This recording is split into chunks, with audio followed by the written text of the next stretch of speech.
I would view Greece's problem not so much similar to the United States, but maybe similar to California. Just like Greece, California does not have a separate currency, so we can't deflate. We can't. So you've got the euro, we've got the dollar, but we don't have a separate monetary policy in California. We are facing somewhat higher interest rates. The California debt is nowhere near as safe as U.S. debt. Greece or Spain, I think you're looking in the right place. California, or perhaps at the local level with Stockton. On June 28, 2012, Stockton, California became the biggest city to file for bankruptcy in the history of the United States of America. Despite the differences, California reminds us of Greece and its position in the Eurozone crisis. Stockton could be seen as a microcosm that exhibits the problems from which our economies suffer. The city owes nearly $1 billion in long-term debt, and its general fund for the fiscal year beginning July 1st showed a $26 million deficit without filing the bankruptcy. The Riverport community of 292,000 rolled up the debt during the housing boom years of the late 1990s and early 2000s, when flush with property tax cash, its leaders signed off on lucrative retiree benefits and ambitious projects. And it all began back in the 90s, the early 90s, when the state of California began to give its public employees, its correctional peace officers, its highway patrol officers, added salaries and benefits. They started enhancing the employee packages, and that trickled down into cities because cities were losing police officers. They go to work for the state because of the benefits and the salary enhancements. So cities, not just Stockton, but many cities in California began to offer better salaries and, just as important, better pension and better health benefits to keep their, particularly to keep their public safety officers, their police, their firemen. In the meantime, every union got special money.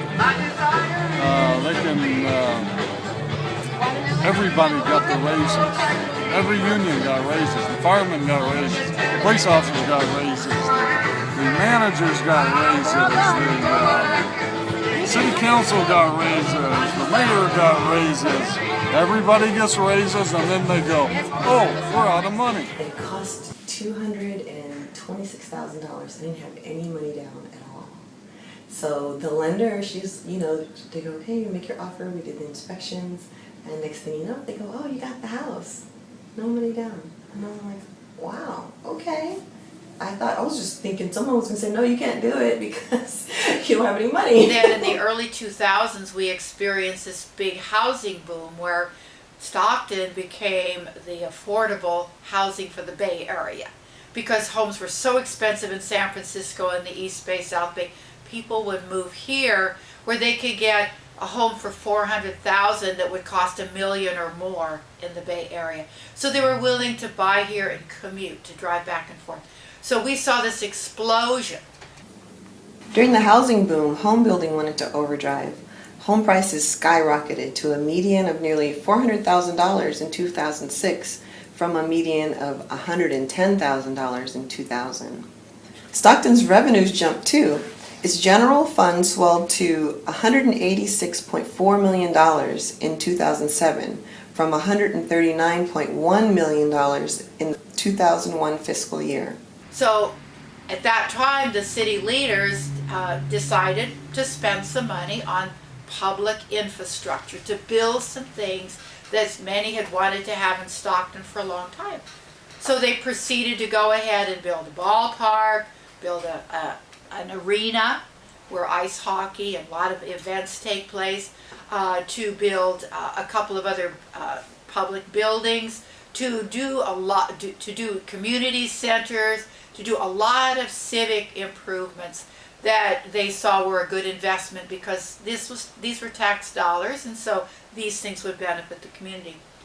And they sold bonds to finance these. The money was not already there. The money was bonded because at that time the leaders felt that this housing market would never stop, that we would continue to grow and grow and grow, that our situation, I mean, these were the golden years. It was just going to keep going. And so they bonded the city. All these infrastructure, all these buildings were purchased with bonds.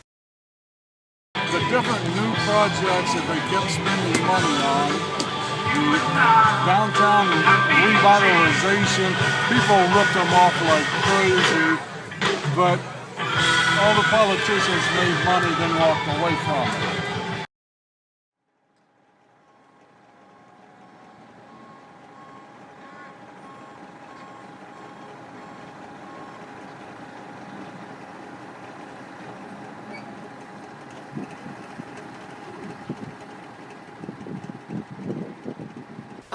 The housing market collapsed.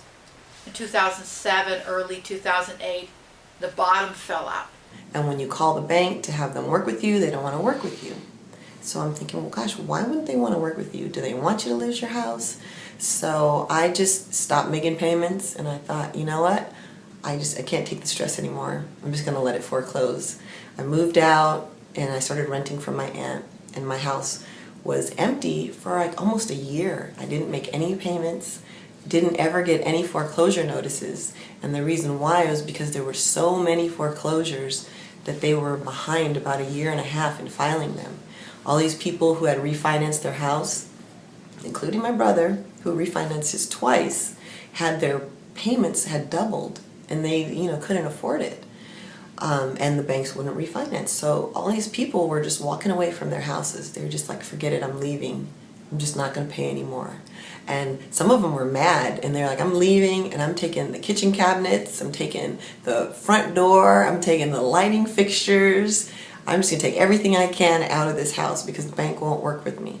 Other people like me just walked away, and when I would go back to check on my house, stuff would be missing, like the fireplace mantle, the shutters.